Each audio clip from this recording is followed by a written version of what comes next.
Hello and welcome to the Elsabe Smit Show. Our topic for today is Down with Change. How to deal with fear in a world gone mad. I don't need to convince you that the world is going mad.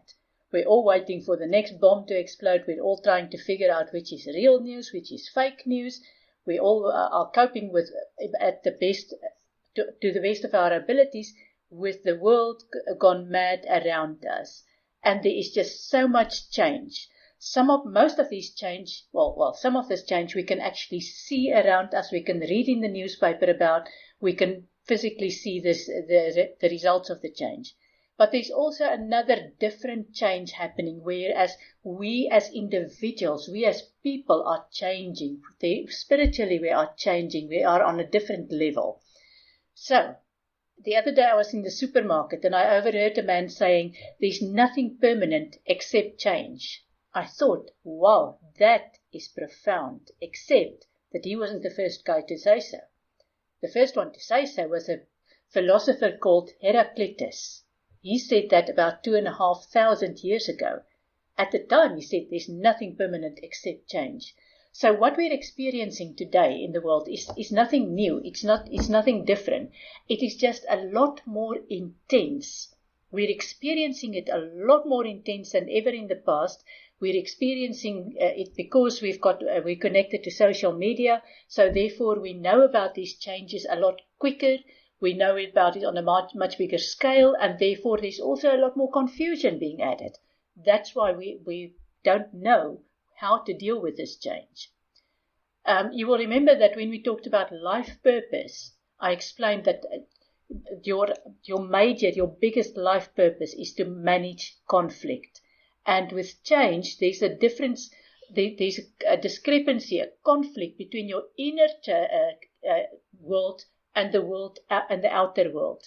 And that is a huge conflict. It causes a lot of stress because what you feel, what you would like to know the world to be is completely different from what the world is. And how do you reconcile these two views? And this change happens all the time. As long as we're alive, as long as we are here, this change happens all the time, because we're all evolving all the time. Whenever we resolve change, we are moving to a higher level, to a higher vibration. There was another very clever guy, Mahatma Gandhi. He said, "Be the change you want to see in the world." Now that is quite a hefty task for us, and I want to explain to you here the role of emotions. Not feelings, emotions. A feeling would be where you get a glimpse of the universe. It is that moment in time that is just undescribable. It is beyond words. It's like when you had your first lover's kiss, or when you first held your firstborn in your arms. That would be a feeling. When it comes to emotions, we're in trouble. I could find probably about 3,000 words at the last count, just in the English language, to describe all sorts of different emotions. Now, those emotions are energy in motion. And whenever we have emotions about somebody, those emotions influence our perceptions, they influence our decisions. So, how do we deal with these emotions? It is really, really important for us to rise above the emotions so that we can make better choices. Because when we get stuck in these emotions, that's where we just stop thinking. We stop applying our minds. We are so busy dealing with the really, really strong emotions that it impacts on everything that we think, we say, and we do. Just look at social media.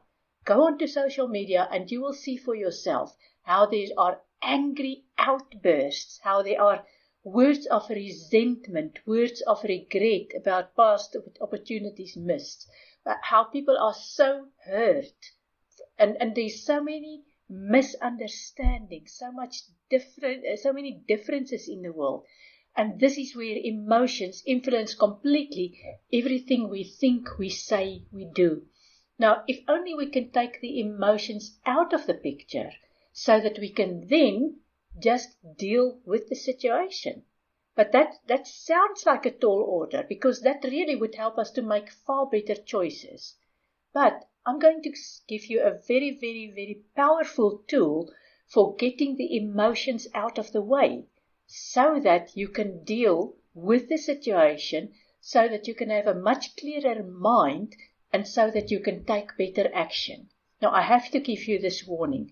Do not try and do this. Do not watch this video, this recording. Do not listen to this and try and do it while you are driving or while you are operating heavy machinery, and you'll find out very quickly why not. First, I want you to go into that situation that is causing you the most anger, the most resentment, the most heartache, the most anguish, whatever that strong emotion is that you are feeling. And you can take yourself there very easily, very quickly, because your muscles in your body, your facial expression, your tone of voice know how you feel and how you express yourself when you get into that situation. So just take say half a minute to get yourself into that situation where you feel so hurt, so angry. Focus your emotions on that person who made you feel like that. Feel how that emotion gets into your facial muscles. Listen to your inner voice telling you that this is wrong, this is wrong, this is not the way you should be treated. Identify the muscles in your body that help you to express this very strong emotion. Feel the anger, feel the hurt, feel the resentment, feel the jealousy, feel the rage, feel whatever it is that is really disturbing you at the moment, that is making it difficult for you to manage the change. Feel the fear. If you are afraid of the future, get all those thoughts, gather them together. Now, why am I telling you to do all this bad stuff? This is why. I will now get to the next part of the exercise. You now have your body, your mind, your face, everything in this state which you find difficult to manage because it is just so emotional. Now, you'll have to trust me and not watch me on the screen until I tell you to watch me on the screen again. Do I want you to close your eyes? Absolutely not, because you don't go through life with your eyes closed. What I want you to do is find a spot again across the room from where you are and focus your eyes on that spot. Focus your eyes on that spot. I'm going to focus on the camera in my laptop because that will help me to illustrate to you what you need to do next. Just focus on that spot, and it doesn't matter what is happening around you. Keep your eyes focused on that spot. Doesn't matter what my voice does, doesn't matter who is with you in the room or what other noises there are in the room. Just keep your eyes focused on that spot. And if that means you go cross-eyed, that's absolutely fine. Keep your eyes focused on that spot. That's all that exists for you now. Just focus your eyes on that spot. And while you're doing that, without moving your eyes at all, just become aware of what is around you.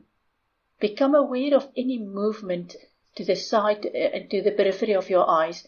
Become aware of any movement behind you without turning your head. Remember, you're just focusing on that one spot. So become aware of everything around you.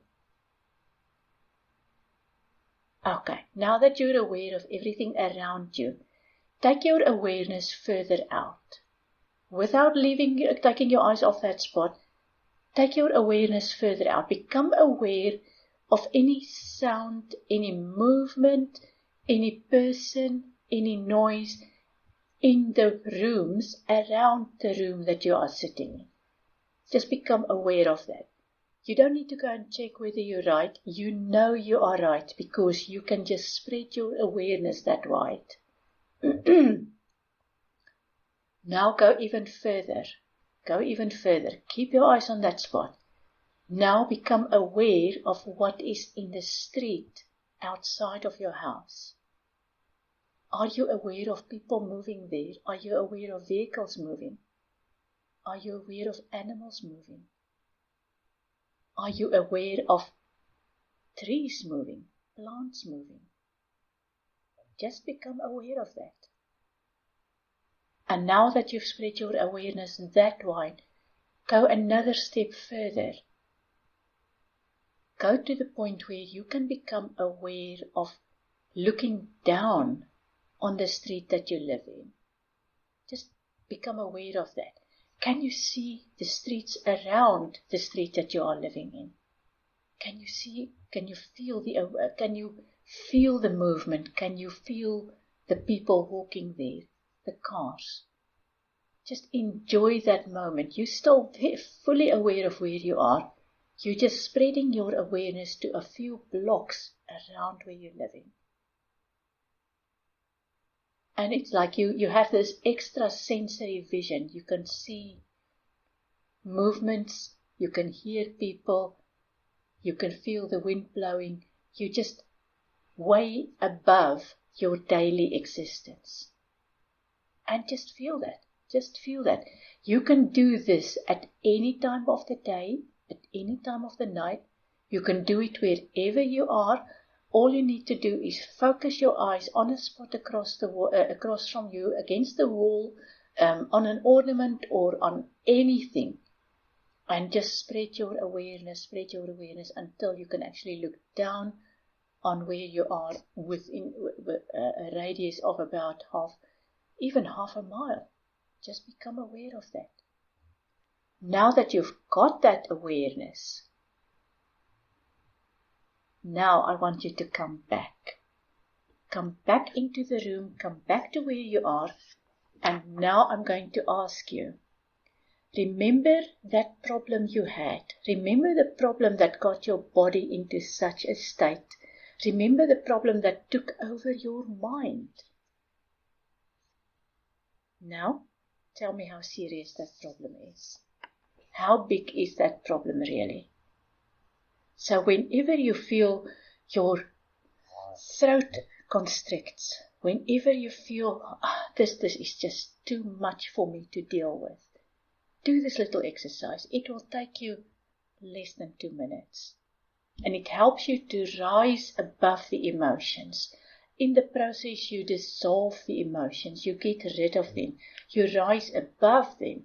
And it gives you that overall view of the situation. Now that you've got those naughty emotions, energy in motion out of the way, now look at the problem again. How big is the problem?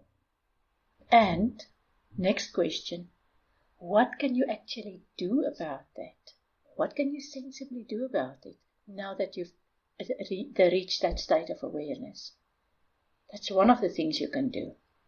There was another very clever guy, I'm sure you've heard of him, Socrates. He said, the secret of change is to focus all of your energy, not on fighting the old, but on building the new. Focus all of your energy, not on fighting the old, but on building the new. Now this guy, Socrates, he said that 2,500 years ago.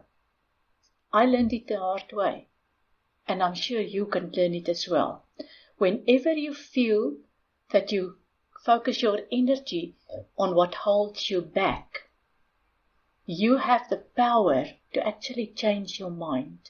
You have the power to say, I don't want to focus on the negative. I don't want to focus on the fear.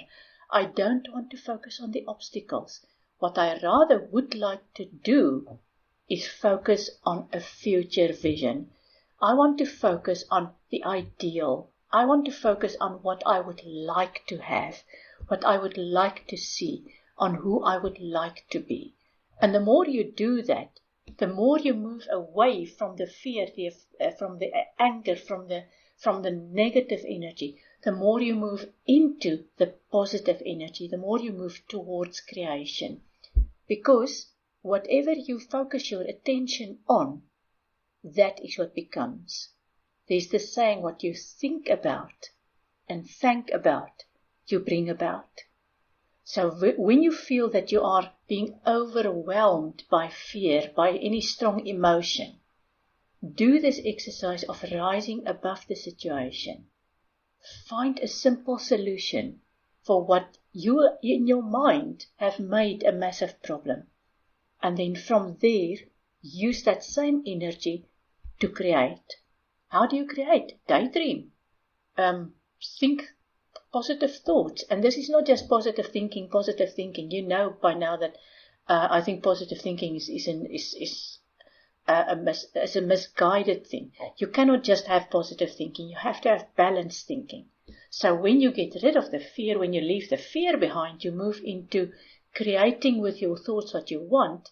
That's not just positive thinking. That is creating balance, moving from the negative into the positive and finding the balance. So control your thoughts, control your actions, choose wisely, because you are the master and you can actually choose. Now here's another clever guy, and he gave us some really good advice, especially in the world that we are living in now. I don't need to tell you about politicians and about what politicians do. What we tend to forget is that we chose to put those politicians in place. We chose to elect them. We chose to give them power. And yes, quite often they do abuse and misuse that power. And then what do? The easy way out is to blame them, to say, I didn't choose you to do that, therefore I'm no longer supporting you. But there's a far bigger responsibility on each one of us, and this is what this clever guy said also, close to 2,500 years ago. His name was Plato. He said, good people do not need laws to tell them to act responsibly, while bad people will find a way around the laws. Good people do not need laws to tell them to act responsibly. They will know intuitively what it is to act responsibly. Bad people will find a way around the laws. It doesn't matter how many politicians you elect. It doesn't matter how many people you put in a position of power. It all eventually comes back to, what do I do? What do I do in any situation? And that is the question that you have to ask yourself throughout the day. What is it that feels good for me? What is it that feels right for me? What do I do about this situation? So here's another thing that you can actually do, apart from directing your thoughts, apart from rising above the emotions. Look after your immune system and have a routine. Now this sounds like I'm your mother, and it sounds like, don't give me that kind of advice. Believe me, trust me, it's advice that I follow myself, because I learned the hard way that I can ignore my body, I can ignore my immune system, I can really give in to stress and tension and fear and all of that stuff, or I can do what is within my power to do. And by doing that, I actually make the world a better place. So, how about routine? First of all, look at what you eat. Eat the freshest possible food. If anything is patented, it doesn't belong in your body. If anything is natural, it won't have any patented ingredients. So if it's patented, it doesn't belong in your body. Go for fresh fruit, fresh vegetables. And if you're not vegetarian, go for fresh meat. Do you need to go into a huge guilt cycle because you're not vegetarian? No. You make your choices. You listen to your body. You make your choices. If it's better for you to eat meat, by all means do so. Even if you understand that meat creates an acidic body, and the cancer we have all the time, all of us have all the time, thrives in an acidic body. So just reduce your meat intake. Don't get into all sorts of guilt. Don't deprive your body of anything, but eat the freshest possible food that you can lay your hands on. Exercise. I'm not saying go to the gym, get gym membership, and make a donation for the next 52 weeks of the year, because it's not in your nature to do that. You walk. Walk a bit more. Go running. Do exercise, play with your children. Do housework. Push the vacuum cleaner about. You don't need to spend money to do exercise. Do exercise that fits in with your nature, with your lifestyle. But look after your body, look after your immune system. Do meditation regularly, even if it's just a few minutes every day. do that regular meditation. And that's another way, another really strong way of dealing with a stressful life. It's a combination of prayer and meditation. For me, prayer is everything we say, we do, we think. So when I think I need help, that for me is a prayer. And then I need to get the answer, and that's where meditation comes in. Where meditation comes in is where you go quiet, you clear your mind, you clear your energy, and you don't expect anything. Yes, I did say that prayer is a way of asking for information, and meditation is a way of receiving that information. You could receive the answer during the meditation. Most of the time you receive the answer after the meditation, because you made the effort of clearing your mind and of going into that space where you can actually have a clear mind and allow the solution to come into. So make space for meditation, make space for prayer, use the combination of those two.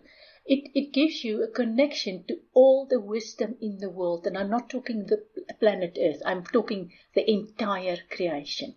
That is how you get a connection. That is how you get a connection to the entire wisdom in the entire creation. And sleep.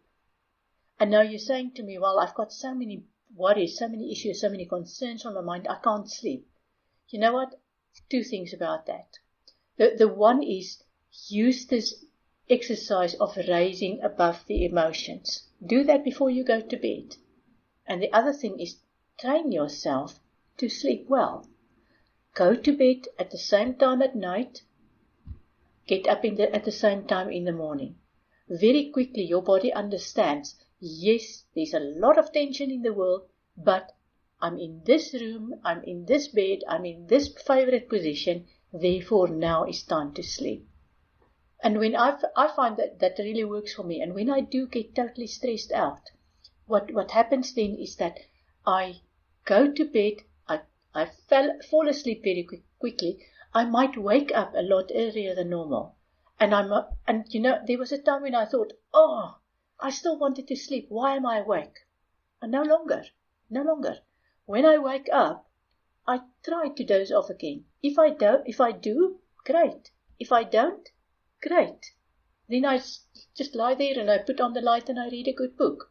Because as you grow older, you do need less sleep. So you can get angry about not getting enough sleep or waking up early, or you can make the best of the time. But train your body into that routine. Now, if you have children, it might be a bit more challenging, but train your children in the same way. Insist that they go to bed at the same time. Insist that they get up at the same time, because that's a really good habit to have throughout your life. And just a simple rule that I got from a Hindu friend of mine years ago. We were talking about the Hindu philosophy, and she said to me, I live my life according to two rules. Be good, do good.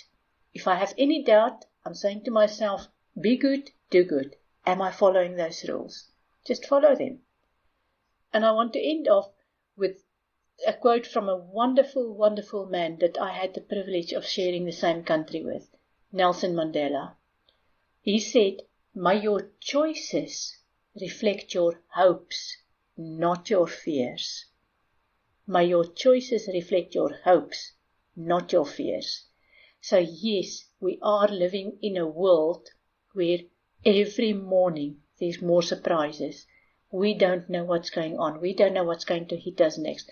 We might end up with another world war. If that is the case, what can we actually do about preventing it? We might not end up with another world war. If that is the case, how can we make the world a better place? Not by screaming and shouting, not by blaming, by being resentful, by being so afraid that we feel we can barely breathe, but by making the right choices and having the right habits. May your choices reflect your hopes, not your fears. Be clear on what your hopes are. Don't give any headspace to your fears. If you do feel that your fears will overwhelm you, make sure that you rise above them by expanding your awareness. You can do it. You've seen for yourself already that you can do it. and you've brought yourself back into the room and you've discovered that that totally stressful situation actually looked different when you rise above the emotion. So keep doing that. That's what I have for today. Next week, I'm going to have a lovely guest again called Arun Lutte, and he's going to talk to us about the benefits of Himalayan rock salt. Enhance your lifestyle and well-being. Now we know that there are people saying to us, don't eat that much salt. Arun is going to explain to us why we actually need to take in Himalayan rock salt every day and what's so different, why Himalayan rock salt is so different from any other salt. I love to see you next week again. And next week it will be again at 4 o'clock GMT, 4 o'clock in the afternoon GMT on Sunday afternoon. See you next week.